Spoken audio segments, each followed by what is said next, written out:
नमस्कार दोस्तों, स्वागत है आपका जैन इन्वेस्टर्स यूट्यूब चैनल में। आज हम एक ऐसी कंपनी का स्टॉक देखने वाले हैं जो मुख्य रूप से माल या गुड्स के डोमेस्टिक ट्रांसपोर्टेशन में काम करने वाली कंपनी है। इसके स्टॉक ने बीते एक साल में अपने शेयर होल्डर्स के पैसों को 2 गुना से भी ज्यादा कर दिया है। ये स्टॉक 132% के रिटर्न के साथ मल्टीबैगर स्टॉक के रूप में सामने आया है। पिछले एक महीने की बात कर ले दोस्तों, तो इस शेयर ने लगभग 15 से 16% और पिछले 3 महीने में इस स्टॉक में लगभग 17% का रिटर्न दिया है। एक साल पहले इस कंपनी का शेयर जहां 214 रुपए पर ट्रेड कर रहा था, वो अब आज की क्लोजिंग प्राइस 515 रुपए हो चुकी है। हालांकि इसका 52 वीक का जो हाई लेवल है वो 592 रुपए है और ये शेयर अपने 52 वीक हाई लेवल से लगभग 15 से 20% नीचे आ चुका है दोस्तों। तो चलिए जान लेते हैं वीआरएल लॉजिस्टिक्स लिमिटेड कंपनी के शेयर के बारे में। Audio Jungle.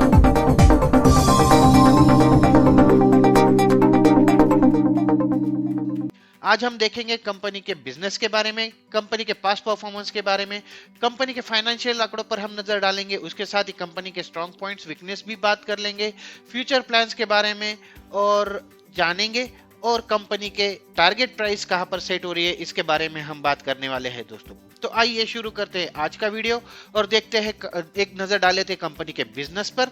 वीआरएल लॉजिस्टिक्स मुख्य रूप से माल के डोमेस्टिक ट्रांसपोर्टेशन में काम करने वाली कंपनी है।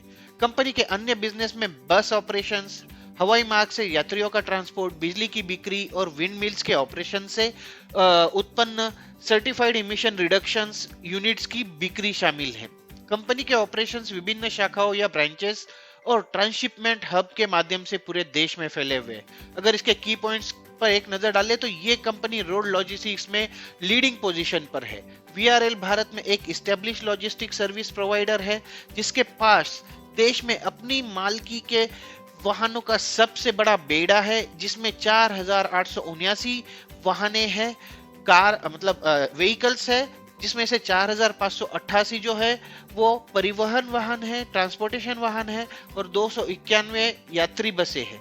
और इसका जो नेटवर्क है वो 884 स्थानों पर फैला हुआ है और ऑपरेशनल इंफ्रास्ट्रक्चर फैसिलिटीज का एक बहुत बड़ा बेड़ा इसकी लॉजिस्टिक्स में शामिल है दोस्तों।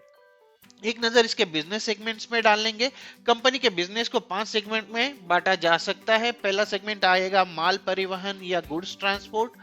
जनरल पार्सल वीआरएल के व्यवसाय का मूल है, कोर है, और इसमें देश भर में अलग अलग साइज और वजन की कंसाइनमेंट्स मूवमेंट की अखिल भारतीय आवाजाही शामिल है। वीआरएल भारत के सभी प्रमुख शहरों और कस्बों को कवर करते हुए 22 राज्य और 4 केंद्र शासित प्रदेशों में अपनी ट्रांसपोर्टेशन सर्विसेज प्रोवाइड करती है। वीआरएल के भारत में 553 गांव और शहरों में अपने विशेष कार्यालय है। इस डिवीजन में ऑपरेशंस को 875 ब्रांचेस और फ्रेंचाइजी के नेटवर्क के माध्यम से कंडक्ट किया जाता है। सेकंड सेगमेंट की बात कर ले तो यह है बस ऑपरेशन या बस का संचालन। वीआरएल प्राइवेट क्षेत्र के खिलाड़ियों के बीच इंडियन पैसेंजर ट्रैवल इंडस्ट्री में सबसे आगे चलने वाली कंपनियों में से एक है। ये ऑपरेशंस विजयानंद ट्रैवल्स के नाम से चलाए जाते हैं, जिसमें 291 से ज्यादा लग्जरी बसेस कोच शामिल है और इसके साथ लगभग 100 डेस्टिनेशन को जोड़ने वाले 350 से अधिक रूट शामिल है इस कंपनी के। यहाँ कर्नाटक के प्राइवेट पैसेंजर ट्रैवल इंडस्ट्री में एक लीडिंग पोजीशन पर है, मार्केट लीडर है। कंपनी के बेड़े में हर कस्टमर की जेब की पसंद को पूरा करने के लिए वोल्वो है, ईसुजू है, अशोक लीलैंड जैसे कई प्रकार के ट्रांसपोर्ट वाहन हैं और इनकी काफी बड़ी रेंज अवेलेबल है। तीसरे बिजनेस सेगमेंट की के अंडर अगर देखें तो सेल ऑफ पावर या बिजली की बिक्री आती है। कंपनी के पास अभी 32 विंड मिल्स है जो गडाग में सिचुएटेड है और 40 मेगावाट की कैपेसिटी रखती है। साथ ही कंपनी ने Hubli electricity supply company limited के साथ अगले 20 सालों के लिए पावर परचेस एग्रीमेंट भी किया है। चौथे सेगमेंट पे अगर नजर डाले तो यह है एयर चार्टर का।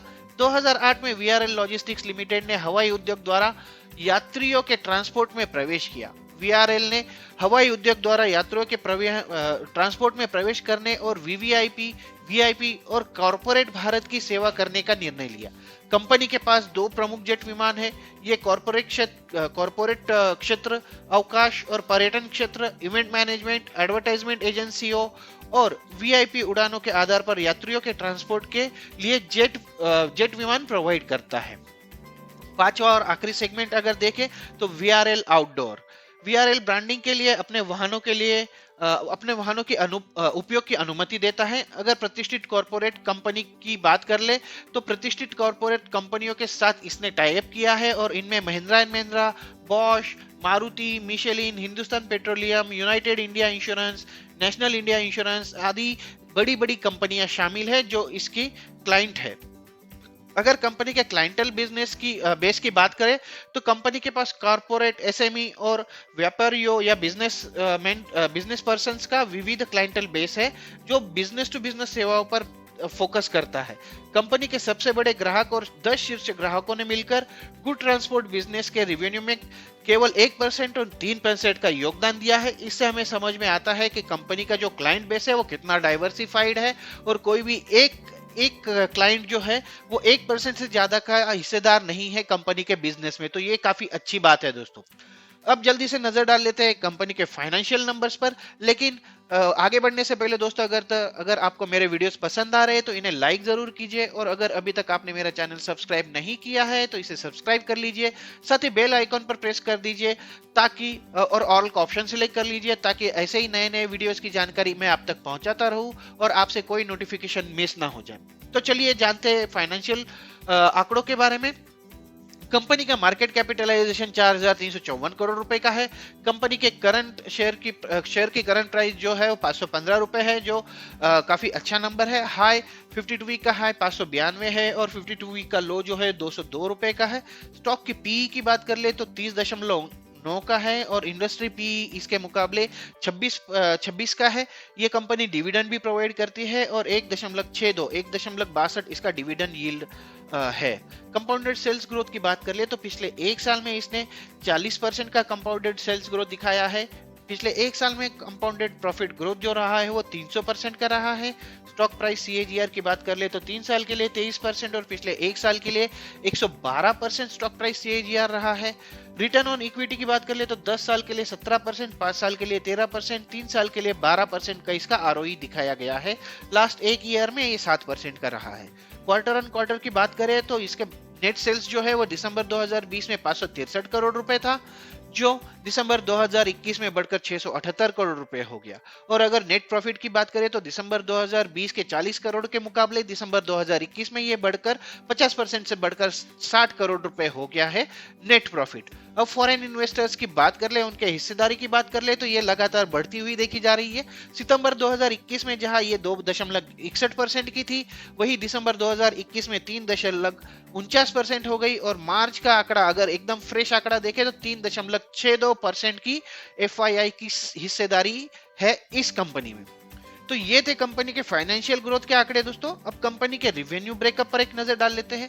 जैसे कि हमने देखा कि कंपनी के 5 सेगमेंट है तो उसमें से सबसे बड़ा सेगमेंट जो है गुड्स ट्रांसपोर्ट का वो 90% रिवेन्यू जनरेट करता है कंपनी के टोटल रिवेन्यू का। उसके बाद बस ऑपरेशन से 7% रिवेन्यू आता है कंपनी के लिए।